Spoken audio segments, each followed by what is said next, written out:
வணக்கம் நண்பர்களே. வீட்டில் பயோகேஸ் பிளான்ட் வச்சு எப்படி நாம் அந்த பயோகேஸ் தயாரிக்கிறது அப்படிங்கிறத 6 நிமிஷத்தில் சென்னையை சேர்ந்த திரு ஜெகதீஷன் அவர்கள் இப்பொழுது உங்களுக்கு புரிய வைப்பார். பாருங்கள், நாமும் இனிமேல் வீட்டில் பயோகேஸ் பயன்படுத்தி சுயசார்பு வாழ்க்கையில் வாழ்வோம். இப்படிக்கு ஹீலர் பாஸ்கர். அனைவருக்கும் வணக்கம். இப்போ நம்ம பார்க்க போகிறது வந்து பயோகேஸ் யூனிட். இது ஒரு வீட்டுக்கும் யூஸ் பண்ணக்கூடிய சின்ன குறைஞ்ச இடமே போதும் இந்த பயோகேஸ் நம்ம அமைச்சு பயன்படுத்துறதுக்கு. இது வந்து டைஜஸ்டர். இதில் வந்து பார்த்திங்கன்னா நம்ம வீட்டில் வரக்கூடிய அன்றாட கழிவுகளை நாம் இதில் போட்டுக்கலாம். இன்லெட் இது, வேஸ்ட் இன்லெட் இது. இதில் எல்லா கழிவுகளும், ஏதாச்சும் அரிசி கழுவுற தண்ணி முதற்கொண்டு, அரிசி கழுவுற தண்ணி, சாதம் வடிக்கிற கஞ்சி தண்ணி, உணவு கழிவுகள், சமைச்ச உணவு கழிவுகள், அதாச்சும் சாதம், குழம்பு பதார்த்தங்கள், அதுபோல் பழங்களில் பார்த்திங்கன்னா பழத்தோட்கள், அது மாதிரி விஷயங்களை நம்ம இதில் போட்டு டம்ப் பண்ணிக்கலாம். ஆரம்பத்தில் இதுக்கு வந்து பார்த்திங்கன்னா மாட்டு சாணம் தேவை. மாட்டு சாணம் போட்டோம் அப்படின்னா குறைஞ்சது 2 வாரத்துலேருந்து 4 வாரம் ஆகும் ஆரம்பத்தில் கேஸ் உற்பத்தி ஆகிறதுக்கு. அதுக்கப்புறமா நம்ம அந்த 4 வாரத்துக்கு அப்புறமா நம்ம டெய்லி வந்து தினசரி வீட்டில் வரக்கூடிய கழிவுகள் நம்ம போட்டு இதில் கேஸ் எடுத்துக்கலாம். இதில் வந்து இது கேஸ் இன்லெட். இது வந்து வேஸ்ட் அவுட்லெட். இது நீங்கள் ஜஸ்ட்டு திறந்தீங்கன்னா போதும், உங்களுக்கு இது மாதிரி லிக்விட் ஃபார்மில் தான் வந்துடும் உங்களுக்கு. இதை வந்து பார்த்திங்கன்னா ஸ்லரி அப்படின்னு சொல்லுவோம். இதை வந்து நாம் இதை நிற்கிற வரைக்கும் நம்ம எடுத்துகிட்டா போதும், அதனால தான். இதுக்கப்புறம் இது மூடிட்டு இந்த ஸ்லரி எடுத்து 1:10 ரேஷியோ, அதாச்சும் 1 பங்கு இந்த ஸ்லரியும் 10 மடங்கு தண்ணியும் எடுத்து கலந்து செடிக்கு நம்ம உரமாக பயன்படுத்திக்கலாம். அப்படி இல்லை, செடியில் ஊற்ற முடியல, செடி இல்லை அப்படின்ற பட்சத்தில் இந்த தண்ணி எடுத்து எதுவும் தண்ணி கலக்காமல் வீட்டை சுற்றி எங்கே தண்ணி தேங்குதோ அந்த தண்ணியில் ஊற்றிட்டே வந்து அப்படின்னா நாளடைவில் கொசுவோட தாக்கம் வந்து நமக்கு நல்லா குறையிறதுக்கு வாய்ப்புகள் அதிகமாக இருக்குது.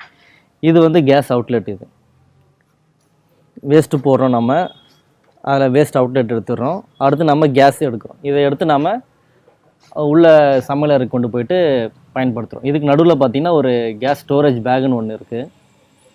அந்த எல்லாம் கேஸ் ஸ்டோர் பண்ணிவிட்டு அதுக்கப்புறமா அங்கேருந்து நம்ம அடுப்புக்கு கொண்டு போயிட்டு பயன்படுத்துகிறோம். இதில் இப்போ இந்த யூனிட்டில் பார்த்திங்கன்னா அதிகபட்சம் 8 கிலோ வரைக்கும் காய்கறி கழிவுகளை போடலாம். காய்கறி கழிவுகள், உணவு கழிவுகள், அது மாதிரி விஷயங்களை 8 கிலோ வரைக்கும் நம்ம இதில் தினசரி போடலாம். போட்டு அப்படின்னா நமக்கு வந்து 1லேருந்து 1.5 மணி நேரத்துக்கு உண்டான சமையல் கேஸ் வந்து கிடச்சிரும்.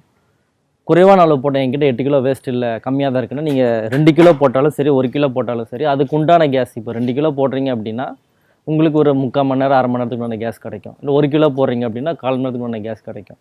நீங்கள் எந்த அளவு கழிவு போடுறீங்களோ அந்த அளவுக்கு உண்டான கேஸ் நமக்கு கிடச்சிரும். அதிகபட்சம் 8 கிலோ போட்டிங்கன்னா உங்களுக்கு 1லேருந்து 1.5 மணி நேரத்துக்கு உண்டான கேஸு கிடச்சிரும். இப்போ இந்த பயோகேஸ் எதுக்கு நம்ம வீட்டில் பயன்படுத்தணும் அப்படின்னு கேள்வி எழும். எதுக்கு அப்படின்னா நம்ம எல்பிஜி, இப்போ நிறைய பேர் எல்பிஜி மாற்றாக பண்ணணும் அப்படின்றாங்க. அது ஒரு பெரிய தவறு. அது ஏன்னா எல்பிஜி வந்து சிலிண்டர் ரேட் ஏறிச்சிங்க, அதனால் பயோகேஸ் பண்ணணும் அப்படின்றாங்க. அதுவும் ஒரு காரணமாக இருக்கலாம். ஆனால் நம்ம பயோகேஸ் பயன்படுறதுக்கு என்ன காரணம், எதுக்கு சொல்கிறேன் அப்படின்னா, இப்போ கண்ணுக்கு தெரிஞ்சு நமக்கு வந்து மாதம் சிலிண்டருக்கு ஒரு 1000 ரூபாய் வரைக்கும் செலவு பண்ணுறோம். அது போக மறைமுகமாக பார்த்திங்கன்னா ஒரு மாதத்துக்கு குறைஞ்சது 2000 ரூபாய்க்கு மேலே நம்ம குப்பைகளை கொட்டிகிட்டு இருக்கோம். எப்படின்னு பார்த்திங்க அப்படின்னா, சில தவிர்க்க முடியாத உணவுப் பொருட்களை அதை காசு கொடுத்து வாங்குகிறோம், ஆனால் அதை நம்ம சாப்பிட முடியாது, குப்பையில் தான் கொட்ட வேண்டிய சூழ்நிலை இருக்குது. என்னென்னு பார்த்திங்கன்னா, உதாரணத்துக்கு வாழைப்பழம். இப்போ வாழைப்பழம் வாங்குகிறோம், வாழைப்பழம் தோலுக்கு சேர்த்து தான் நம்ம காசு கொடுத்து வாங்குகிறோம். இப்போ 1 கிலோ 50 ரூபானா 2 கிலோ 100 ரூபா கொடுத்து வாழைப்பழம் வாங்குகிறோம். அந்த வாழைப்பழத்தில் பார்த்திங்கன்னா 2 கிலோவில் 30 ரூபாய்க்கு தோல் மட்டுமே தான் இருக்குது, பாக்கி 70 ரூபாய்க்கு தான் பழங்கள் இருக்குது. இப்போ நம்ம அது மாதிரி தனியாக இப்போ அதை வந்து நம்ம குப்பைக்கு தான் போட்டுட்ருக்கோம். அடுத்து பார்த்திங்கன்னா இப்போ தர்பூசணி எடுத்திங்க அப்படின்னா 5 கிலோ வாங்குறீங்க அப்படின்னா 5 கிலோவில் 2 கிலோ மட்டும் பார்த்திங்கன்னா தான் பழமாக இருக்குது, பாக்கி 3 கிலோ பார்த்திங்கன்னா தோல் தான். இப்போ கிலோ 10 ரூபானா கூட 3 கிலோ 30 ரூபா. அந்த 30 ரூபா தோலை எடுத்துகிட்டு போய் நம்ம குப்பைக்கு தான் கொட்டிகிட்டு இருக்கோம். இந்த ஆங்கிளில் யாருமே யோசிக்கவே மாட்டோம். அப்படி யோசிச்சிங்கன்னா எல்பிஜியை பற்றி நம்ம பேசவே மாட்டோம். எல்பிஜியை விட அதிகம், அதை விட 2-3 மடங்கு குப்பைகளை நாம் மாதம் குப்பையில் கொட்டிகிட்டு தான் இருக்கோம். நீங்கள் அது மாதிரி யோசிச்சிங்கன்னா இது பெரிய ஒரு விஷயம். ஏன்னா அந்த வேஸ்ட்டை எடுத்து இப்போ அந்த பழத்தோல் என்ன பண்ணுறோம், பழத்தோல் உணவு கழிவாக இருக்கட்டும், இது மாதிரி விஷயங்கள் என்ன பண்ணுறோம், நம்ம எடுத்து குப்பையில் கொட்டினோம், நம்ம காசு தான் வெளியில் போகுது. அதை எடுத்து இந்த யூனிட்டில் போட்டோம் அப்படின்னா நமக்கு கேஸ் கிடச்சிடுது. இன்னொன்று பார்த்திங்கன்னா நமக்கு உரமும் கிடச்சிடுது. இப்போ இந்த விஷயம் நமக்குள்ளேயே சுழற்சி ஆகிட்டே இருக்கும். நம்ம பணம் பார்த்திங்கன்னா நம்ம வீட்டுக்குள்ளேயே சுழற்சி ஆகிட்டு இருக்கும். இதுதான் வந்து பயோகேஸ் ஸ்டோரேஜ் பேக். இது வந்து வால் மவுண்டடாக நம்ம யூஸ் பண்ணிக்கலாம். ஏன்னா இதுக்குன்னு தனியாக இடம் தேவையில்லை. இது தனியாக வால் மவுண்டடாக நம்ம செவுத்தில் மாட்டிக்கலாம். இதில் வந்து நமக்கு அந்த டேங்க்லேருந்து வரக்கூடிய கேஸ் வந்து இந்த பேக்கில் ஸ்டோர் ஆகிடும். இதில் நம்ம அடுப்புக்கு ஏற்றிட்டு போயிடலாம். இப்போ இதில் இருக்கிற கேஸ் பார்த்தீங்கன்னா 20% மட்டும்தான் இருக்குது. இன்னும் நமக்கு வந்து 80% அதிகமாகணும். அதிகமாக இன்னும் அதிகமாக வரும். இப்போ இந்த கேஸே பார்த்தீங்கன்னா நம்ம அடுப்பில் ஒரு 4 மணி நேரம் எரியும் இந்த கேஸ். நம்ம டெய்லி நம்ம வேஸ்ட் போடும்போது ஸ்டோர் பண்ணிவிட்டு இதோட லைஃப் டைம் பார்த்தீங்கன்னா 10-12 வருஷம் வரைக்கும் நம்ம அப்படியே யூஸ் பண்ணலாம். அது மாதிரி நிழலில் மாட்டிட்டோம் அப்படின்னா. இதுதான் பார்த்தீங்கன்னா பயோகேஸ் ஸ்டவ். இது உங்களுக்கு இது பார்க்க இது வந்து ஸ்பெஷல் டிசைன் பண்ண ஸ்டவ். இது நார்மல் அடுப்பை விட இது வந்து இதோட எஃபிஷியன்சி பார்த்தீங்கன்னா உங்களுக்கு அதிகமாக இருக்கும். சொல்லப்போனால் 3 மடங்கு அதிகமாக இருக்கும்.